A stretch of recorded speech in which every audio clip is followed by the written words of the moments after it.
Assalamualaikum warahmatullahi wabarakatuh. Halo kakak-kakakku semua. Selamat datang di Meriam Story Channel. Kisah ini terinspirasi dari kisah nyata dan dibuat untuk pembelajaran.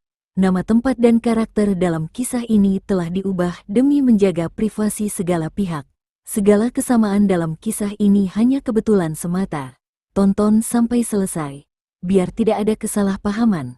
Jangan lupa untuk follow dan subscribe channel ini agar tidak ketinggalan konten terbaru. Dukungan kalian sangat berarti. Wassalamualaikum warahmatullahi wabarakatuh. Angin sepoi-sepoi membawa aroma garam laut ke pemukiman Pantai Kapuk, tempat matahari terbenam membentuk garis emas di cakrawala. Di antara gubuk-gubuk kayu yang berdiri rapuh menghadap ombak, terdapat sebuah pondok kecil yang tampak sepi, dikelilingi bayang-bayang pohon kelapa yang bergoyang pelan. Di dalamnya, seorang wanita duduk di lantai tanah, menatap pisau tua berkarat yang tergeletak di tangannya. Cahaya senja yang menyelinap melalui celah-celah dinding bambu memantul di bilah pisau itu, seolah memantulkan darah yang pernah mengalir di hidupnya. Wanita itu bernama Dewi, janda yang wajahnya telah dikeraskan oleh waktu dan derita, namun matanya menyimpan kilat yang tak pernah padam.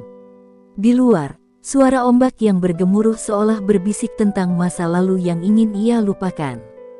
12 tahun lalu, Kapuk adalah surga baginya, suami yang mencintainya, anak kecil yang tertawa di pangkuannya, dan mimpi sederhana tentang hari tua yang damai. Tapi malam itu datang seperti badai yang menghancurkan segalanya. Sekelompok preman, dengan wajah-wajah penuh tato dan senyum keji, menyerbu rumahnya. Suaminya, Dharma, dipukuli hingga tulang-tulangnya remuk, darahnya membasahi lantai kayu sementara ia meraung memohon ampun. Dewi hanya bisa menjerit, tangannya dirantai oleh tali kasar, sementara anaknya, Bima, yang baru berusia 5 tahun, diseret keluar pintu menuju kegelapan.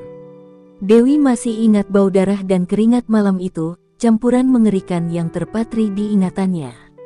Para preman itu tertawa, meninggalkannya terkapar di lantai dengan luka di sekujur tubuh, mengira ia akan mati dalam kesunyian. Tapi Dewi tidak mati. Ia bangkit, merangkak keluar dari reruntuhan hidupnya, didorong oleh sesuatu yang lebih kuat dari rasa sakit dendam. Di desa ini, mereka mulai memanggilnya Rawa Rontek, julukan yang lahir dari cerita-cerita mengerikan, seorang janda yang kembali dari kematian, hantu yang menuntut darah. Nama itu bukan lagi sekadar julukan, itu adalah identitas yang ia peluk erat, perisai sekaligus pedang. Malam ini, di dalam gubuknya yang sepi, Dewi menggenggam pisau itu lebih erat, jari-jarinya gemetar bukan karena takut, tetapi karena amarah yang membakar dadanya. Ia bisa mendengar suara-suara dari luar, tawa para pemabuk di warung pinggir pantai, langkah kaki preman yang masih menguasai gang-gang gelap Kapuk. Mereka adalah sisa-sisa dari kelompok yang menghancurkan hidupnya, dipimpin oleh Gatot, sosok yang wajahnya hanya ia lihat sekilas di malam kelam itu, mata dingin dan senyum yang seperti belati. Setiap tawa yang terdengar dari luar terasa seperti cemoohan terhadap luka yang tak pernah sembuh di hatinya. Pernapasan Dewi menjadi berat saat ia mengingat Bima, anak kecilnya yang hilang entah kemana. Apakah ia masih hidup, tersiksa di tangan para monster itu? Atau apakah ia telah menjadi debu, dikubur di suatu tempat yang tak pernah ia temukan? Ketidakpastian itu adalah belati yang menusuk lebih dalam daripada luka fisik manapun. Tapi malam ini, ia memutuskan untuk berhenti bertanya. Pisau di tangannya bukan lagi sekadar benda, itu adalah janji, sebuah sumpah yang ia ucapkan dalam hati, setiap preman yang terlibat akan membayar dengan darah mereka sendiri. Di sudut gubuk, sebuah kotak kayu tua berderit saat ia membukanya. Di dalamnya tersimpan potongan kain kecil, peninggalan baju Bima yang robek malam itu, masih bernoda darah kering. Dewi mengelus kain itu dengan lembut, air matanya menetes ke tanah, tapi wajahnya tetap keras seperti batu. Ia tidak lagi wanita lemah yang dulu menangis memohon belas kasihan, ia adalah Rawa Rontek, dan Kapuk akan menjadi saksi atas kebangkitannya. Di luar, angin malam mulai bertiup lebih kencang, seolah alam sendiri merasakan badai yang akan datang. Dewi berdiri, tubuhnya yang ramping namun penuh bekas. Luka tampak menantang dalam cahaya redup. Ia melangkah ke pintu, membukanya perlahan, dan menatap ke arah gang-gang gelap yang membentang di depannya. Di sana, di antara bayang-bayang dan bau amis ikan yang terbawa angin, musuh-musuhnya menunggu, tidak tahu bahwa kematian telah memulai langkahnya. Pisau di tangannya berkilat sekali lagi, mencerminkan tekad yang tak tergoyahkan. Malam ini adalah awal dari akhir mereka. Langit di atas kapuk kini gelap, bintang-bintang tersembunyi di balik awan tebal, seolah enggan menyaksikan apa yang akan terjadi. Dewi melangkah keluar, pintu gubuknya tertutup dengan derit pelan, dan suara ombak menjadi satu-satunya saksi bisu. Di kejauhan, lampu-lampu kecil dari perahu nelayan berkelip, kontras dengan kegelapan yang menyelimuti hati Dewi. Rawa Rontek telah lahir kembali, dan darah akan menjadi tinta yang menulis ceritanya di pasir pantai kapuk. Malam di pemukiman pantai kapuk terasa lebih dingin dari biasanya. Angin laut menusuk tulang seolah membawa bisikan tentang kematian yang mendekat. Dewi berdiri di ambang pintu gubuknya, pisau tua berkarat masih hangat di genggamannya setelah ia bersumpah untuk membalas dendam. Matanya yang penuh kilat menatap ke arah gang-gang gelap, tempat para preman itu bersemayam seperti laba-laba di sarangnya. Di dadanya, api amarah yang telah membara selama 12 tahun kini menyala lebih terang, siap melahap segalanya. Malam ini bukan lagi tentang bertahan hidup, ini tentang memulai perang. Dewi melangkah perlahan menuju salah satu sudut pemukiman, tempat gudang kecil berdinding seng berdiri di dekat tepi pantai. Gudang itu bukan sembarang tempat. Ia tahu itu adalah salah satu pos milik anak buah Gatot, tempat mereka menyimpan barang haram dan menghitung uang kotor. 12 tahun ia habiskan untuk mengamati, mencatat setiap gerak-gerik mereka dalam diam, menunggu saat yang tepat. Di bawah mantel tua yang ia kenakan, ia membawa sebotol kecil minyak tanah dan sebatang korek api, senjata sederhana yang akan menjadi pembuka cerita berdarahnya. Ombak di kejauhan bergemuruh, seolah mendukung langkahnya yang penuh tekad. Saat ia mendekati gudang, suara tawa kasar dan aroma asap rokok tercium dari dalam. Dua preman duduk di depan pintu, sibuk menghitung tumpukan uang sambil minum arak murahan. Mereka tidak tahu bahwa bayang-bayang kematian telah merayap di belakang mereka, berjalan dengan langkah senyap seperti hantu. Dewi berjongkok di balik tumpukan karung tua. Tangannya gemetar bukan karena takut, tetapi karena adrenalin yang membanjiri tubuhnya. Ia mengingat wajah Dharma yang penuh darah, jeritan Bima yang memudar di malam itu, dan rasa sakit yang membakar tubuhnya sendiri. Semua itu menjadi bahan bakar bagi langkah berikutnya. Dengan gerakan cepat, Dewi menyelinap ke sisi gudang, menuangkan minyak tanah ke dinding seng yang sudah rapuh. Bau menyengat minyak bercampur dengan udara malam, namun angin laut menutupi jejaknya dari hidung para preman yang mabuk. Ia menyalakan korek api, nyala kecil itu berkelip di matanya seperti cerminan jiwanya yang terbakar. Sekali lempar, api menjilat dinding, menyebar dengan cepat ke atap jerami yang kering. Dalam hitungan detik, gudang itu berubah menjadi lautan api, dan jeritan panik para preman memecah keheningan malam. Dewi mundur ke bayang-bayang, menatap kobaran api dengan wajah dingin, napasnya berat namun penuh kepuasan. Api itu bukan sekadar pembakaran, itu adalah deklarasi perang. Asap hitam mengepul tinggi ke langit kapuk, menyatu dengan awan gelap yang menutupi bintang. Para preman berlarian keluar, batuk-batuk dan memaki, tapi Dewi sudah lenyap, kembali ke gang-gang sempit yang ia kenal seperti telapak tangannya. Di dalam gudang, barang-barang haram mereka hangus, uang kertas terbakar menjadi abu. Pesan pertama dari Rawa Rontek telah sampai. Tapi ini baru permulaan, Gatot dan anak buahnya yang lain masih hidup, dan Dewi tahu bahwa mereka akan memburunya setelah ini. Kembali di gubuknya, Dewi duduk di lantai tanah, tangannya masih berbau minyak dan asap. Ia membuka kotak kayu tua itu lagi, mengeluarkan kain kecil milik Bima, dan menempelkannya di wajahnya. Air mata jatuh pelan, tapi bibirnya tersenyum tipis, senyum yang penuh dengan janji gelap. Dendam telah mengubahnya menjadi sesuatu yang lebih dari manusia, sesuatu yang tak bisa dihentikan oleh rasa takut atau kematian. Di luar, suara sirene nelayan mulai terdengar, tanda bahwa warga mulai resah dengan kebakaran itu, tapi Dewi tak peduli, dunianya kini hanya tentang darah dan balas dendam. Malam itu, di sudut lain kapuk, Gatot menerima kabar tentang gudang yang hangus. Wajahnya yang penuh bekas luka mengeras, matanya menyipit penuh amarah, tapi ada sedikit tanda tanya di sana, siapa yang berani menantangnya. Ia belum tahu bahwa itu adalah Dewi, janda yang dulu ia tinggalkan untuk mati, kini bangkit sebagai rawa rontek. Di tangannya, ia memutar sebilah golok, berjanji dalam hati untuk menghabisi siapapun yang bertanggung jawab. Kapuk, yang dulu damai, kini menjadi medan perang yang tak terlihat, dan pertarungan baru saja dimulai. Dewi menutup kotak kayunya, berdiri, dan melangkah keluar sekali lagi.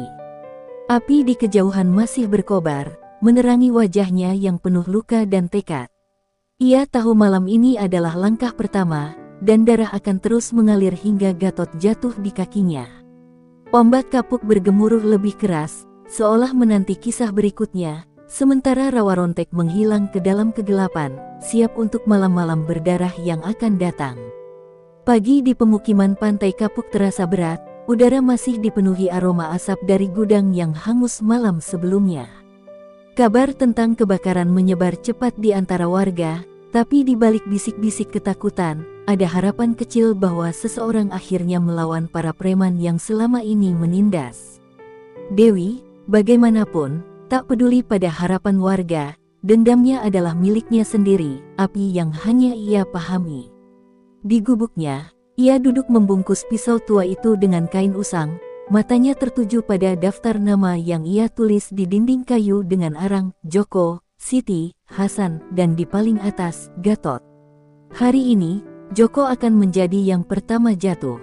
Joko adalah salah satu algojo Gatot, pria bertubuh besar dengan tangan berdarah yang dulu memukuli Dharma hingga napas terakhirnya. Dewi masih ingat suara tulang suaminya yang patah, bunyi mengerikan yang bercampur dengan tawa kasar Joko di malam itu.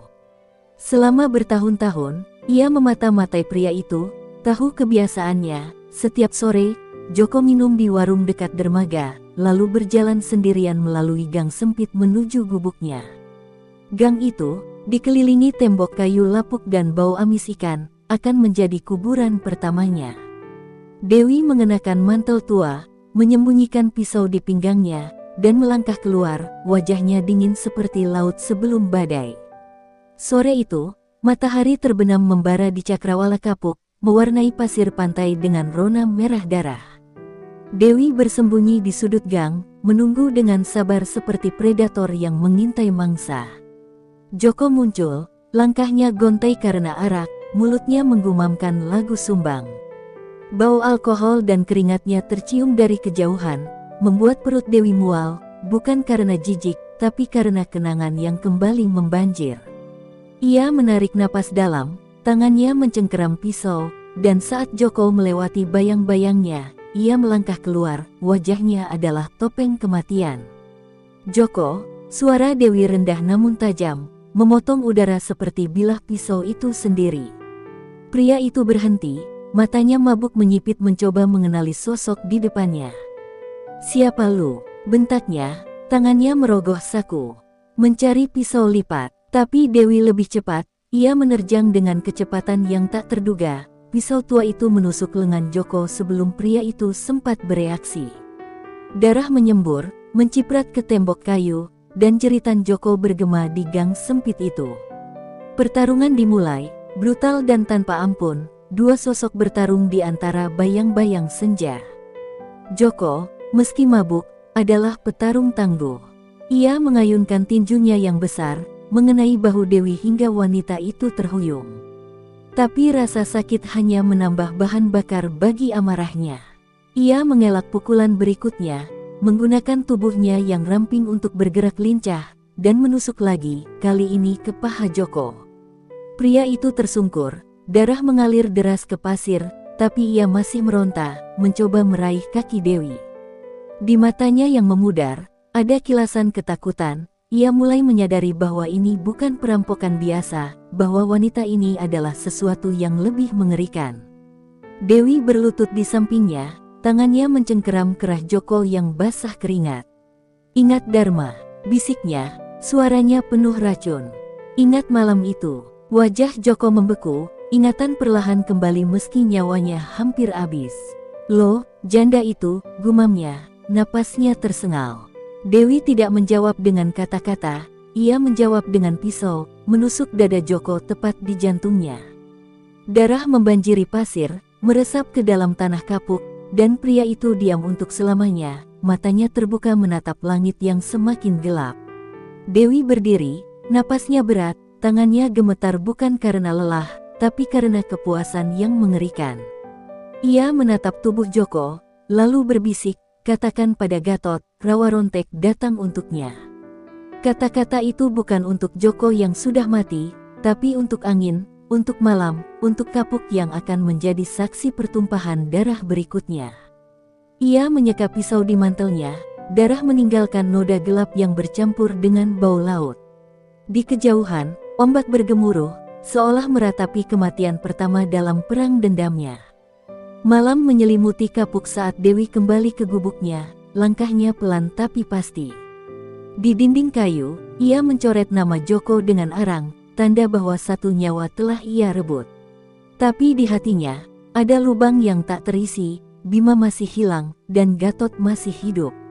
Pertarungan ini baru permulaan, dan darah Joko hanyalah setetes dalam lautan yang ia rencanakan.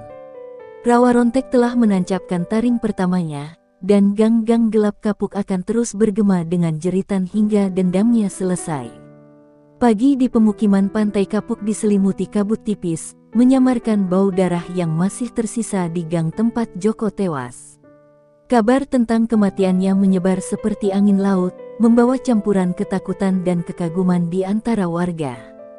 Di warung-warung kecil, para nelayan berbisik tentang Rawarontek, hantu janda yang memburu para preman, sementara anak-anak mengintip dari balik jendela, mata mereka penuh rasa ingin tahu dan horor. Tapi di gubuk kecilnya, Dewi tak mendengar bisikan itu, ia duduk bersandar di dinding kayu, menatap pisau tua yang kini bernoda darah Joko, wajahnya kosong namun matanya penuh badai. Malam sebelumnya telah menguras tenaganya, tapi bukan luka fisik yang menyiksanya, itu adalah mimpi buruk yang datang setelah ia membunuh. Dalam tidurnya, ia melihat Bima, anaknya, kecil dan ketakutan, tangannya mencoba meraihnya dari kegelapan. "Ibu, selamatkan aku," bisik suara itu, tapi ketika Dewi berlari mengejar, bayangan itu lenyap, digantikan wajah Gatot yang tersenyum penuh darah. Ia terbangun dengan jeritan tertahan, keringat membasahi tubuhnya, dan pertanyaan yang sama menghantuinya, apakah Bima masih hidup? Ketidakpastian itu adalah rantai yang mengikatnya, lebih menyakitkan daripada pisau manapun. Di sudut lain kapuk, Gatot duduk di kursi kayu tua di markasnya, sebuah rumah bobrok yang penuh asap rokok dan bau alkohol. Wajahnya yang penuh bekas luka mengeras saat anak buahnya melapor tentang Joko, ditikam hingga mati di gang, tanpa saksi, tanpa jejak. "Janda gila," cemoohnya, suaranya serak penuh ejekan, tapi ada nada ketidakpastian di balik tawa kasarnya.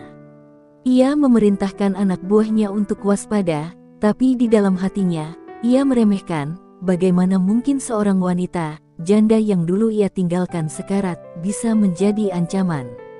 Golok di tangannya berputar perlahan, tanda bahwa ia mulai merasa gelisah, meski tak mau mengakuinya.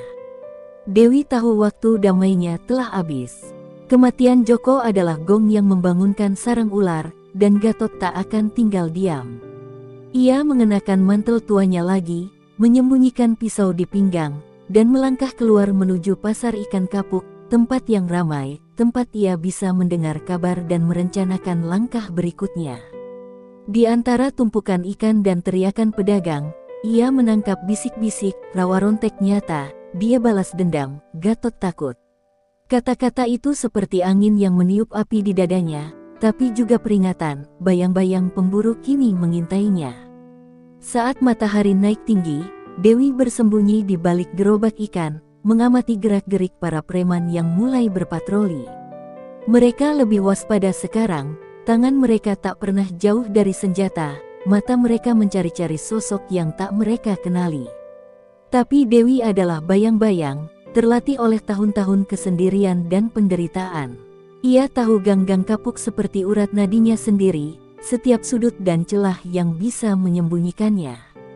Di pasar itu, ia mendengar nama berikutnya dari daftarnya, Siti, preman wanita yang dulu mencabik-cabik wajahnya dengan kuku tajam.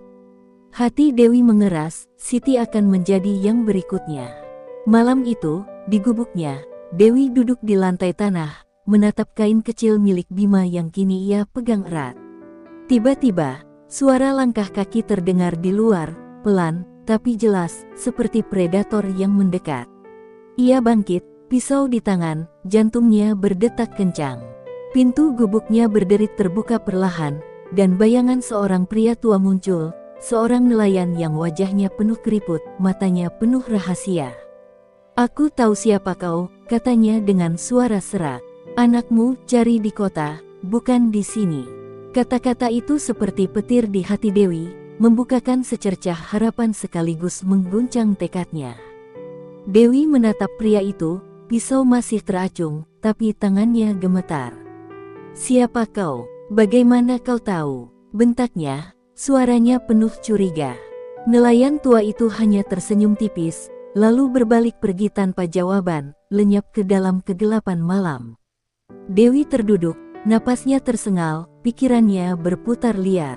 Bima masih hidup, atau setidaknya ada kemungkinan. Tapi sebelum ia bisa mencarinya, dendamnya harus selesai. Ia mencengkeram kain Bima lebih erat, air mata jatuh ke tanah, dan sumpahnya bergema dalam hati, "Siti, Hasan, Gatot, semuanya akan mati, dan kapuk akan menjadi batu nisan mereka." Bulan purnama menggantung tinggi di langit kapuk, menerangi laut yang bergoyang gelisah. Dewi berdiri di ambang pintu, menatap ke arah pasar ikan di kejauhan, tempat Siti menunggu tanpa tahu bahwa kematian telah memanggil namanya. Bayang-bayang rawa rontek kini lebih gelap, lebih nyata, dan setiap langkahnya membawa kapuk lebih dekat ke tepi jurang. Dendam adalah darah yang mengalir di nadinya, tapi kata-kata nelayan tua itu adalah nyala kecil yang kini membakar harapannya, dan itu membuatnya lebih berbahaya dari sebelumnya. Siang di pasar ikan kapuk dipenuhi hiruk-pikuk, teriakan pedagang, bau amis yang menyengat, dan gemuruh ombak yang bercampur dengan derit gerobak. Di tengah keramaian itu, Dewi berjalan dengan mantel tua menutupi wajahnya, matanya tajam mencari mangsa berikutnya, Siti, preman wanita yang pernah mencabik-cabik hidupnya. Kata-kata nelayan tua masih bergema di kepalanya, memberinya secercah harapan bahwa Bima masih hidup, tapi ia tahu dendam harus diselesaikan sebelum ia bisa mencari anaknya. Pisau tua di pinggangnya terasa hangat, seolah merasakan darah yang akan segera mengalir. Hari ini, Siti akan membayar dengan nyawa. Siti berdiri di sudut pasar, dikelilingi anak buahnya, suaranya lantang memerintah pedagang untuk membayar uang keamanan. Wajahnya yang penuh tato dan matanya yang penuh kebencian adalah kenangan yang tak pernah pudar bagi Dewi. 12 tahun lalu, Siti adalah yang paling kejam, mencakar wajahnya hingga berdarah sambil tertawa di atas tubuh Dharma yang sekarat. Kini, wanita itu adalah ratu kecil di pasar ini, mengendalikan perdagangan ilegal dengan tangan besi. Dewi mengamati dari kejauhan, jantungnya berdegup kencang, tapi tangannya tenang. Ia telah merencanakan ini dengan cermat, dan pasar akan menjadi jebakan maut. Dewi bergerak perlahan, menyelinap di antara kerumunan, menggunakan bau ikan dan keriuhan sebagai selubung. Ia tahu Siti selalu memeriksa gudang kosong di belakang pasar setiap sore, tempat ia menyimpan uang kotor dan barang haram. Dengan tangan dingin, Dewi menaburkan garam di pintu gudang, meninggalkan jejak samar yang akan memancing Siti masuk. Ia bersembunyi di balik tumpukan jaring ikan tua, napasnya pelan, matanya tak pernah lepas dari targetnya. Ketika Siti akhirnya berjalan menuju gudang, sendirian seperti yang Dewi prediksi, dunia seolah berhenti, hanya ada mereka berdua, pemburu dan mangsa. Siti mendorong pintu gudang dengan kasar, hidungnya mengernyit mencium bau garam yang tak biasa. "Siapa yang berani main-main di sini?" bentaknya, suaranya menggema di ruangan sempit itu. Saat itulah Dewi melangkah keluar dari bayang-bayang, pisau di tangan, wajahnya penuh amarah yang membara. "Aku, Siti," katanya, suaranya dingin seperti laut di malam hari.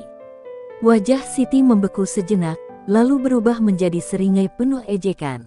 "Janda sialan, masih hidup ternyata," cibirnya, tangannya meraih belati dari ikat pinggang. Pertarungan dimulai di antara bau amis dan debu gudang, dua wanita bertarung dengan kebencian yang sama dalamnya. Pertarungan itu brutal dan cepat. Siti adalah petarung berpengalaman, belatinya menyayat lengan Dewi hingga darah menetes ke lantai. Tapi Dewi tak mundur, setiap luka hanya memperkuat tekadnya. Ia mengelak serangan berikutnya, menggunakan jaring ikan tua sebagai senjata, melemparkannya ke wajah Siti untuk mengacaunya. Wanita itu tersandung, dan Dewi tak menyia-nyiakan kesempatan. Ia menerjang, pisau tua itu menusuk perut Siti dengan kekuatan penuh dendam 12 tahun.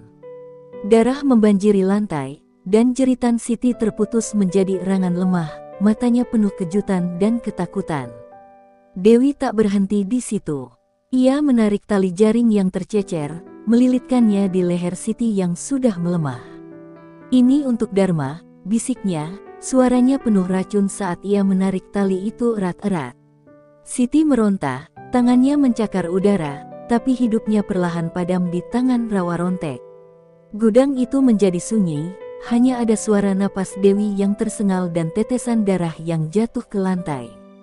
Ia melepaskan tali, menatap tubuh Siti yang ambruk dengan mata kosong. Satu nama lagi tercoret dari daftarnya, tapi lubang di hatinya tetap menganga. Saat matahari tenggelam di kapuk, Dewi keluar dari gudang, meninggalkan mayat Siti di antara jaring dan debu. Darah di tangannya bercampur dengan bau ikan, tapi ia tak peduli, ia adalah bayang-bayang yang tak bisa disentuh. Di pasar, kerumunan mulai menyadari ada yang salah, tapi Dewi sudah lenyap, kembali ke gang-gang gelap yang melindunginya. Di kejauhan, Gatot akan segera mendengar kabar ini, dan amarahnya akan membakar lebih panas. Tapi Dewi tak takut, ia tahu perang ini baru saja memanas, dan Hasan, preman berikutnya, sudah menanti nasibnya. Malam itu, di gubuknya, Dewi duduk dengan pisau berdarah di pangkuannya, menatap kain kecil Bima. Kematian Siti membawa kepuasan, tapi juga pertanyaan yang semakin menyiksanya, jika Bima hidup, di mana dia? Nelayan tua itu berkata, cari di kota, tapi sebelum itu, ia harus menghabisi semua monster di kapuk. Ombak di luar bergemuruh keras, seolah menangisi kematian Siti, tapi bagi Dewi, itu adalah lagu kemenangan. Rawa Rontek telah menancapkan taring kedua, dan darah akan terus mengalir hingga Gatot berlutut di hadapannya. Malam di pemukiman pantai kapuk terasa lebih gelap dari biasanya, bulan disembunyikan oleh awan tebal yang bergoyang di atas laut yang bergolak. Kematian Siti telah mengguncang sarang preman, dan kini angin membawa bau darah dan ketakutan ke setiap sudut gang. Dewi bersembunyi di sebuah gudang tua dekat tepi pantai, tubuhnya masih berlumur darah kering dari pertarungan di pasar ikan. Pisau tua di tangannya terasa lebih berat malam ini, bukan karena kelelahan, tapi karena bayang-bayang yang kini mengejarnya. Gatot tidak lagi meremehkan, kini ia memburu, dan kapuk menjadi jebakan yang siap menelan siapa saja yang salah melangkah. Di markasnya, Gatot duduk di kursi kayu yang berderit, wajahnya penuh amarah yang membara. Golok di tangannya berkilat di bawah lampu minyak, mencerminkan mata yang penuh dendam. "Dua orangku mati," geramnya pada anak buahnya, suaranya serak seperti ombak yang menghantam karang. Joko ditikam, Siti dicekik, "Ini bukan kebetulan. Temukan si janda itu, bawa kepalanya ke sini." Perintah itu menggema, dan para preman bergerak seperti anjing pemburu, menyisir gang-gang kapuk dengan pisau dan tongkat di tangan. Gatot tahu nama, Rawa Rontek, bukan lagi dongeng, itu adalah ancaman nyata yang mengintai dalam kegelapan. Dewi merasakan perubahan di udara. Langkah kaki berat dan suara teriakan samar terdengar dari kejauhan, tanda bahwa pemburu telah dilepas. Ia menarik napas dalam, menyeka darah dari lengan yang terluka, dan menyelinap keluar dari gudang menuju labirin gang sempit yang menjadi bentengnya. Kapuk adalah rumahnya, setiap sudut dan celah adalah sekutu, tumpukan kayu tua, jaring ikan yang tersangkut, bahkan lubang kecil di tembok kayu yang hanya ia tahu. Tapi malam ini, bahkan bayang-bayang yang biasanya melindunginya terasa seperti musuh, seolah alam sendiri berkhianat padanya. Di sebuah tikungan gang, ia nyaris bertabrakan dengan dua preman yang membawa obor. "Cari di sini," teriak salah satunya, suaranya penuh ketegangan. Dewi menahan napas, tubuhnya menempel pada dinding kayu yang basah oleh embun malam, jantungnya berdetak kencang. Cahaya obor menyapu beberapa senti dari wajahnya, tapi ia tetap diam, tak bergerak, seperti hantu yang menyatu dengan kegelapan. Ketika mereka berlalu, ia bergerak lagi, langkahnya cepat namun senyap, menuju tepi pantai tempat perahu-perahu tua bergoyang di air. Di sana, ia bisa bersembunyi, menunggu hingga badai ini reda. Tapi ketenangan itu tak bertahan lama. Saat ia mencapai dermaga kecil, suara derit kayu terdengar di belakangnya. Seorang preman muda, matanya liar, telah melihatnya. "Di sini dia," teriaknya, dan dalam sekejap, suara langkah kaki lain bergema mendekat. Dewi berlari, kakinya mencipratkan air laut yang dingin, tapi preman itu cepat, ia melemparkan tongkat yang mengenai punggungnya, membuatnya tersungkur ke pasir. Rasa sakit membakar tubuhnya, tapi ia bangkit, pisau di tangan, dan berbalik menghadapi penyerangnya. Dalam hitungan detik, pisau itu menusuk leher pemuda itu, darah menyembur ke pasir, dan tubuhnya ambruk dengan mata terbuka penuh kengerian. Dewi tak punya waktu untuk bernapas lega. Suara anak buah Gatot yang lain semakin dekat, obor mereka menerangi malam. Seperti bintang-bintang yang jatuh, ia melompat ke salah satu perahu tua, bersembunyi di bawah terpal yang bau amis, napasnya tersengal menahan rasa sakit dan ketakutan. Di dalam kegelapan itu, ia memegang kain kecil Bima, jari-jarinya mengelus noda darah kering, dan air mata jatuh tanpa suara. "Tunggu ibu, Bima," bisiknya, suaranya penuh janji yang rapuh. Harapan dari kata-kata nelayan tua adalah satu-satunya yang menahannya dari kehancuran, tapi ia tahu malam ini adalah ujian, bertahan, atau mati. Saat fajar menyelinap ke langit kapuk, para preman akhirnya mundur, kelelahan dan frustrasi karena tak menemukan jejak rawa rontek. Dewi keluar dari perahu, tubuhnya basah dan penuh luka, tapi matanya masih menyala. Di kejauhan, Gatot menerima laporan kegagalan, tinjunya menghantam meja hingga kayu itu retak. Dia tak bisa lari selamanya, geramnya, tapi di dalam hatinya, ada benih keraguan yang mulai tumbuh, siapa sebenarnya wanita ini. Sementara itu, Dewi kembali ke gubuknya, mencoret nama Siti dari dinding, dan menatap nama berikutnya, Hasan. Pertarungan ini jauh dari selesai, dan darah akan terus mengalir.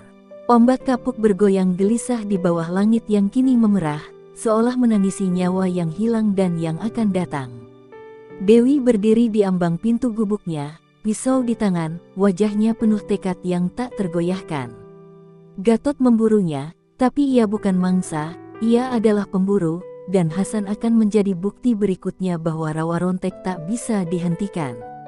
Malam-malam berdarah di kapuk baru saja dimulai, dan dendam adalah api yang tak akan padam hingga Gatot berlutut di hadapannya, orang terakhir yang tahu di mana Bima berada. Senja di pantai kapuk membawa angin dingin yang menusuk, membawa bau garam dan darah kering yang masih melekat di tubuh Dewi. Setelah lolos dari perburuan Gatot malam sebelumnya, ia tahu waktu semakin sempit. Hasan, preman ketiga di daftarnya, harus jatuh sebelum anak buah Gatot menemukannya lagi. Hasan adalah tukang pukul Gatot, pria bertubuh raksasa yang dulu mematahkan lengan Dharma dengan tangan kosong, wajahnya penuh bekas luka dan matanya penuh kegelapan. Dewi telah memata-matainya selama berhari-hari, tahu bahwa setiap malam ia memeriksa perahu-perahu tua di dermaga kecil, tempat ia menyimpan barang haram. Malam ini, laut akan menjadi saksi pertarungan berikutnya. Dewi bergerak di bawah bayang-bayang senja, mantel tuanya berkibar pelan saat ia menyelinap ke dermaga. Perahu tua yang menjadi targetnya bergoyang di air, tali-talinya berderit ditiup angin, seolah merasakan badai yang akan datang. Pisau tua di tangannya berkilat samar di bawah cahaya bulan yang baru muncul, dan napasnya terasa berat, bukan karena takut, tapi karena luka di punggungnya dari malam sebelumnya masih membakar. Ia melihat Hasan dari kejauhan, sosok besar itu melangkah ke perahu dengan langkah berat, obor di tangannya menerangi wajah kasar yang pernah menghantui mimpinya. Ini adalah saatnya, tak ada jalan kembali. Dengan gerakan cepat, Dewi melompat ke perahu, mendarat senyap di dek kayu yang basah. Hasan mendengar derit samar, berbalik dengan cepat, dan matanya melebar saat melihat bayang-bayang di depannya. "Siapa lu?" bentaknya, suaranya menggema di atas laut yang bergoyang. "Aku yang kau tinggalkan mati," jawab Dewi, suaranya dingin seperti es, dan sebelum Hasan bisa bereaksi, ia menerjang, pisau tua itu menebas udara menuju dada pria itu. Tapi Hasan bukan Joko atau Siti, ia cepat untuk ukurannya, menangkis serangan dengan lengan tebalnya, dan darah hanya menyelinap dari luka dangkal. Duel maut di atas perahu pun dimulai. Ombak mengguncang perahu dengan keras, membuat keduanya tersandung di dek yang licin. Hasan mengayunkan tinjunya yang besar, mengenai bahu Dewi hingga ia terhuyung ke tepi perahu, nyaris jatuh ke air hitam. Di bawah, rasa sakit membakar tubuhnya, tapi kenangan akan Dharma, tulang yang patah, jeritan yang memudar, membangkitkan kekuatannya. Ia berguling mengelak pukulan berikutnya, lalu menusuk paha Hasan dengan pisau, membuat pria itu meraung dan jatuh berlutut. Darah mengalir ke dek, bercampur dengan air laut yang terciprat, dan perahu bergoyang lebih liar seolah menari dalam pertarungan berdarah ini. Hasan, meski terluka, tak menyerah. Ia meraih sepotong kayu patah dari dek dan mengayunkannya ke arah kepala Dewi. Wanita itu menunduk tepat waktu, tapi kayu itu menghantam pundaknya, memecahkan tulang dengan bunyi mengerikan. Dewi menjerit, tapi jeritannya berubah menjadi geraman. Ia tak akan kalah, bukan di sini, bukan sekarang. Dengan tenaga terakhir, ia menerjang Hasan, pisau menusuk perut pria itu dalam gerakan cepat. Darah membanjiri dek, dan Hasan tersungkur, matanya penuh kejutan saat nyawanya mulai memudar. Tapi duel ini belum selesai, ia masih punya satu serangan terakhir. Dalam keputusasaan, Hasan meraih kaki Dewi, menariknya hingga keduanya jatuh ke tepi perahu. Ombak menghantam sisi kayu, dan untuk sesaat, dunia berputar, laut hitam di bawah menganga seperti mulut raksasa. Dewi mencengkeram tali perahu, jantungnya berdetak liar, sementara Hasan, dengan sisa tenaga, mencoba mendorongnya ke air. Tapi Dewi lebih cepat, ia menendang wajah Hasan dengan keras, lalu mendorong tubuh besar itu ke laut. Pria itu tenggelam dengan jeritan yang tersapu ombak, lenyap ke dalam kegelapan, meninggalkan perahu dalam kesunyian yang mencekam. Darah dan air laut bercampur di dek, tanda kemenangan yang pahit. Dewi terduduk di perahu, napasnya tersengal, tubuhnya penuh luka baru. Pundaknya yang patah terasa seperti api yang menyala, dan darah menetes dari tangannya ke air di bawah. Ia memandang ke arah laut tempat Hasan menghilang, wajahnya kosong tapi matanya penuh tekad yang tak padam. "Tiga sudah jatuh," bisiknya pada angin, suaranya rapuh namun penuh janji. Tapi kemenangan ini mahal, ia nyaris mati, dan Gatot kini hanya selangkah lagi.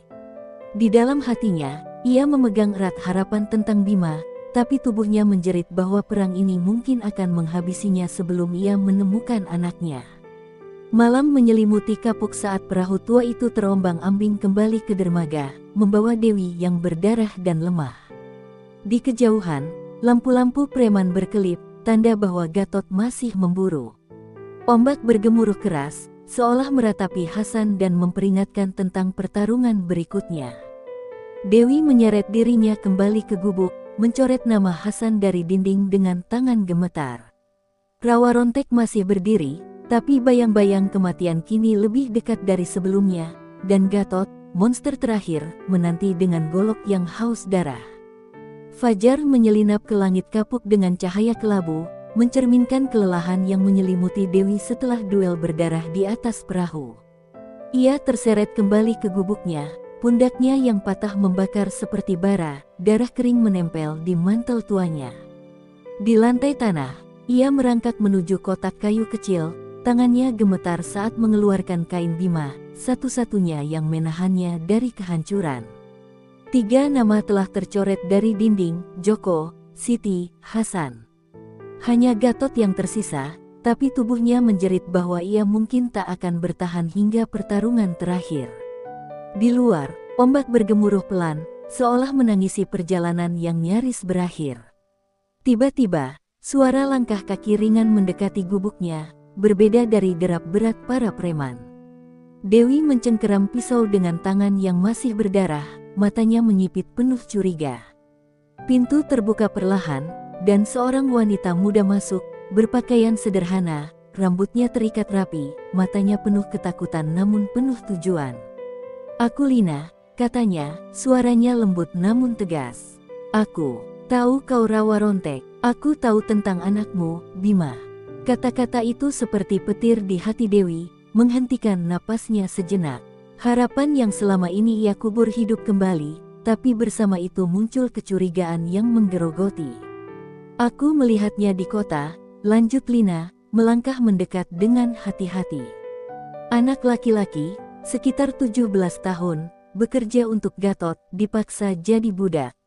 Dewi terdiam, jantungnya berdetak liar, wajah Bima kecil di memorinya kini bercampur dengan bayangan remaja yang tersiksa. "Bawa aku ke sana," pintanya, suaranya serak penuh harap dan amarah.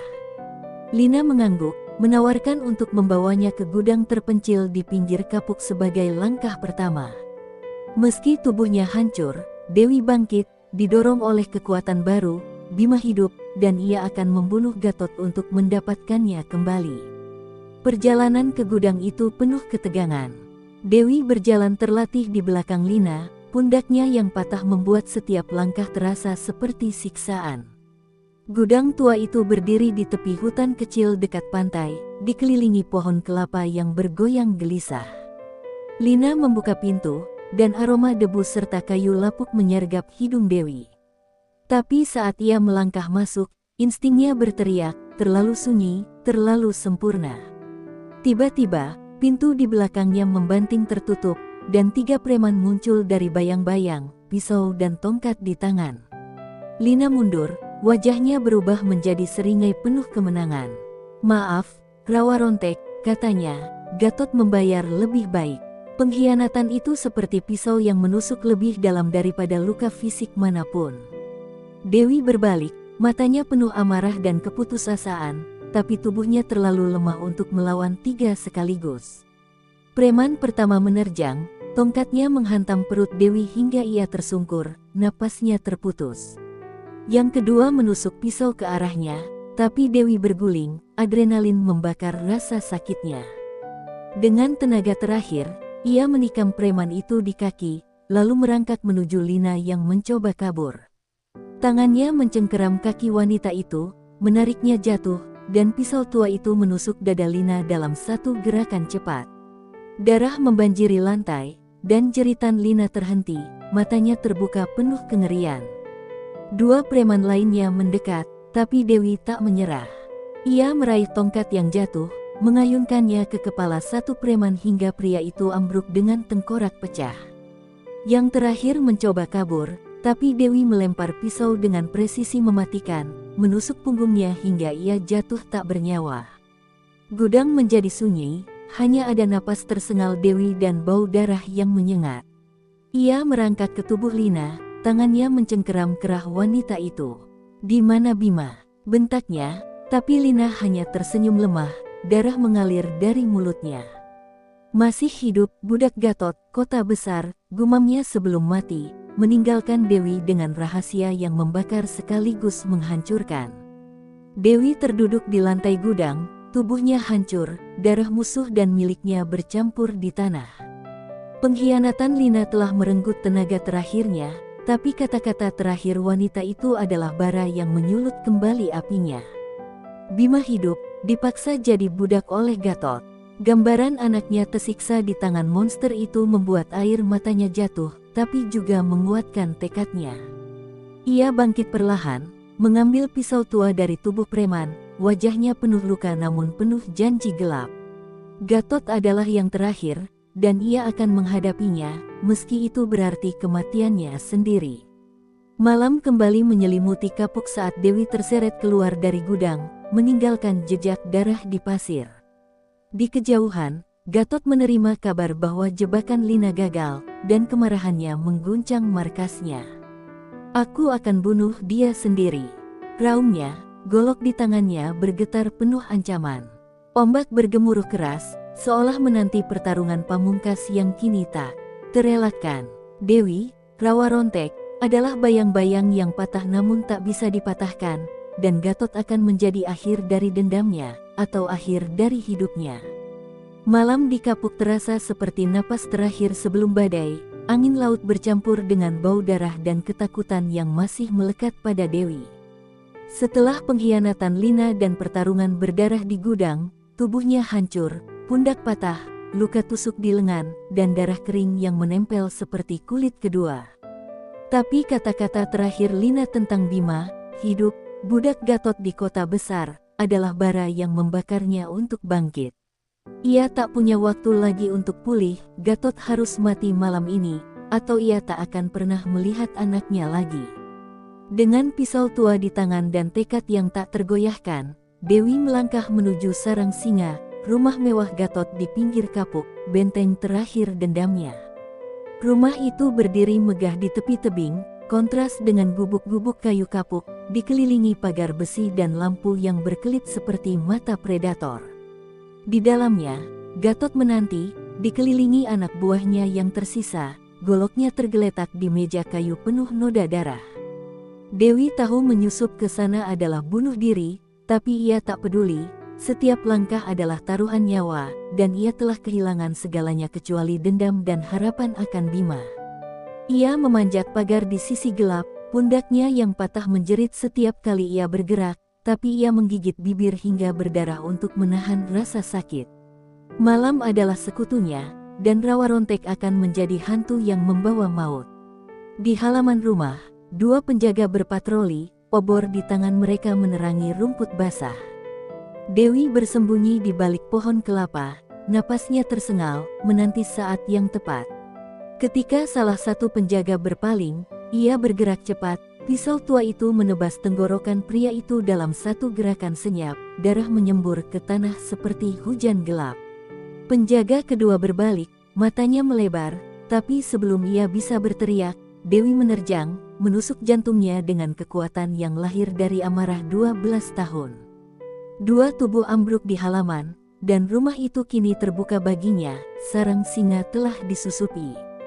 Dewi menyelinap masuk melalui pintu samping, lorong-lorong rumah itu penuh bau alkohol dan asap rokok. Suara tawa kasar terdengar dari ruang utama, tempat tiga preman duduk mengelilingi meja, sibuk menghitung uang kotor. Ia bergerak seperti bayang-bayang, pisau di tangan menjadi perpanjangan jiwanya. Preman pertama tak sempat menjerit, pisau menusuk lehernya dari belakang, darah membanjiri meja. Yang kedua bangkit, mencoba meraih pisau lipat, tapi Dewi lebih cepat, menendang kursi ke kakinya dan menusuk perutnya hingga ia meraung. Yang ketiga berlari menuju pintu, tapi Dewi melempar pisau dengan presisi mematikan, menancap di punggungnya. Darah mengalir di lantai marmer, kontras dengan keindahan pantai di luar jendela. Langkahnya kini membawanya ke tangga menuju lantai atas, tempat Gatot berada. Setiap derit kayu terasa seperti detak jantung kapuk yang menanti akhir cerita ini. Tapi di tengah tangga, seorang preman muncul, matanya penuh ketakutan saat mengenali rawa rontek. Ia mengayunkan golok, dan Dewi nyaris tak bisa mengelak, bilah itu menyayat lengannya, menambah luka baru di tubuhnya yang sudah remuk. Dengan jeritan penuh amarah, ia mendorong pria itu ke bawah tangga, kepalanya menghantam lantai dengan bunyi mengerikan. Napas Dewi tersengal, darah menetes dari tangannya, tapi ia terus naik, Gatot sudah dekat dan ia bisa merasakannya. Di ruangan teratas, Gatot berdiri sendirian, punggungnya menghadap pintu, menatap laut melalui jendela besar. Golok di tangannya berkilat, dan suaranya terdengar dingin saat ia berkata tanpa menoleh, "Jadi kau akhirnya datang, janda sialan." Dewi berhenti di ambang pintu, tubuhnya gemetar karena luka dan kelelahan, tapi matanya penuh api yang tak pernah padam. "Kau ambil segalanya dariku," katanya, suaranya serak penuh dendam. "Malam ini, aku ambil nyawamu." Gatot berbalik perlahan, wajahnya penuh bekas luka tersenyum sinis, mata dingin yang dulu menghantui mimpinya kini nyata di depannya. Pertarungan pamungkas telah tiba. Rumah itu menjadi sunyi, hanya ada suara ombak di luar dan napas berat dua musuh yang berdiri berhadapan. Darah dari korban-korban Dewi mengalir di lantai bawah, meresap ke kayu seperti tinta yang menulis kisah dendamnya.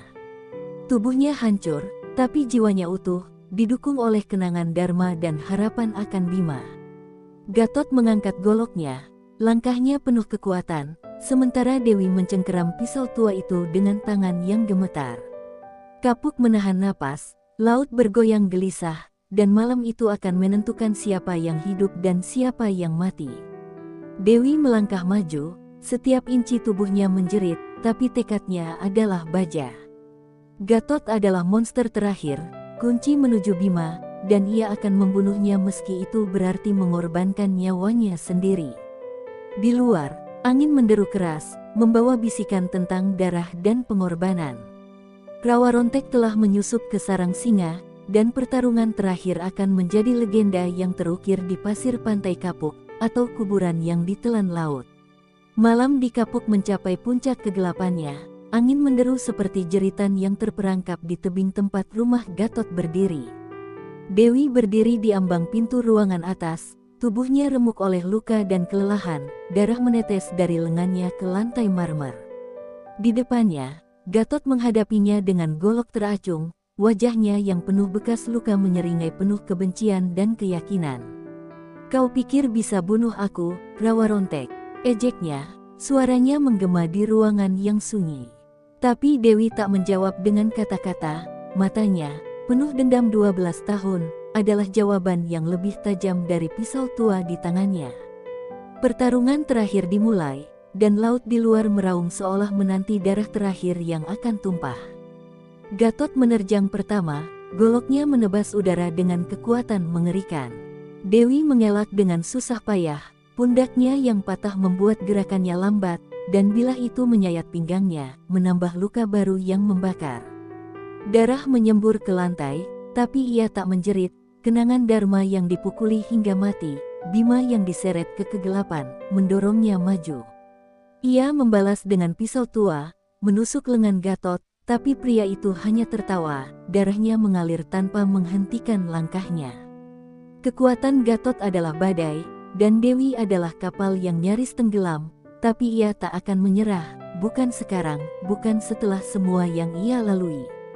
Pertarungan bergeser ke tepi tebing di luar rumah, jendela besar pecah saat Gatot mendorong Dewi dengan kekuatan brutal. Angin laut menghantam wajah mereka, ombak di bawah tebing menguncang seperti mulut raksasa yang haus. Gatot mengayunkan golok lagi, kali ini mengenai pundak patah Dewi, dan wanita itu jatuh berlutut, pisau tua hampir lepas dari tangannya. Darah mengalir deras, penglihatannya kabur, dan untuk sesaat, ia merasa akhir telah tiba.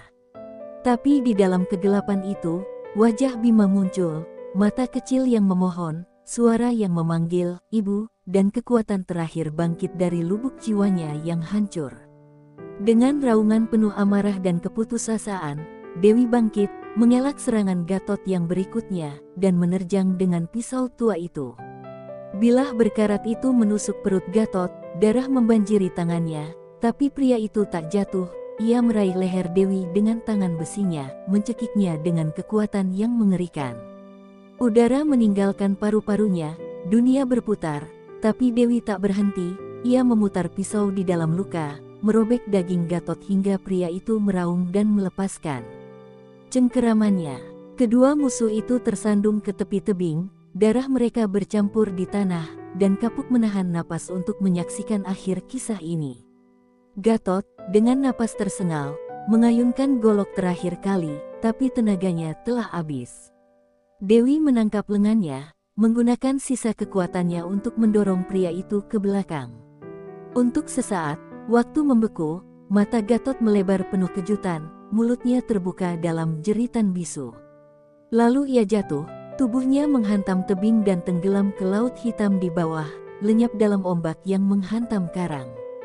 Dewi ambruk di tepi tebing, pisau tua jatuh dari tangannya, darahnya meresap ke tanah, dan napasnya tersengal seperti angin yang perlahan reda. Gatot mati, dendamnya selesai. Kesunyian menyelimuti tebing itu, hanya ada suara ombak dan napas lemah Dewi. Ia menatap laut tempat Gatot menghilang, wajahnya penuh luka namun damai untuk pertama kalinya dalam 12 tahun. Tapi kemenangan ini tak lengkap, Bima masih di luar sana, budak di kota besar, dan Gatot membawa rahasia lokasinya ke dalam kubur. Air mata jatuh dari matanya, bercampur dengan darah di pipinya, tapi ia tersenyum tipis, ia hidup, dan itu cukup untuk memulai perjalanan baru. Dengan susah payah, ia bangkit, tubuhnya penuh luka tapi jiwanya bebas dari rantai dendam yang selama ini mengikatnya. Di bawah langit kapuk yang kini memucat menjelang fajar, Dewi berjalan terlatih menjauh dari tebing, meninggalkan rumah Gatot yang kini sunyi. Darah di pasir dan lantai marmer menjadi saksi bisu perangnya, legenda Rawa Rontek yang akan dikenang warga kapuk selamanya. Ia mengambil kain kecil Bima dari mantelnya, menempelkannya ke dadanya, dan berbisik, "Ibu akan menemukanmu." Ombak bergemuruh pelan, seolah menyanyikan lagu perpisahan untuk Gatot dan kemenangan untuk Dewi, wanita yang kembali dari kematian, kini bebas untuk mencari anaknya. Fajar akhirnya pecah di Cakrawala, sinarnya menerangi tubuh Dewi yang berjalan perlahan menuju Cakrawala baru. Kapuk, dengan gang-gang gelap dan pantainya yang indah, telah menjadi medan perangnya, tapi kini ia meninggalkannya untuk misi terakhir, menemukan Bima, meski itu berarti melangkah ke ketidakpastian. Rawa Rontek tak lagi hantu dendam, ia adalah ibu yang bertahan, dan perjalanan barunya baru saja dimulai. Di kejauhan, laut tenang kembali, menyimpan rahasia darah dan kemenangan dalam diam abadinya.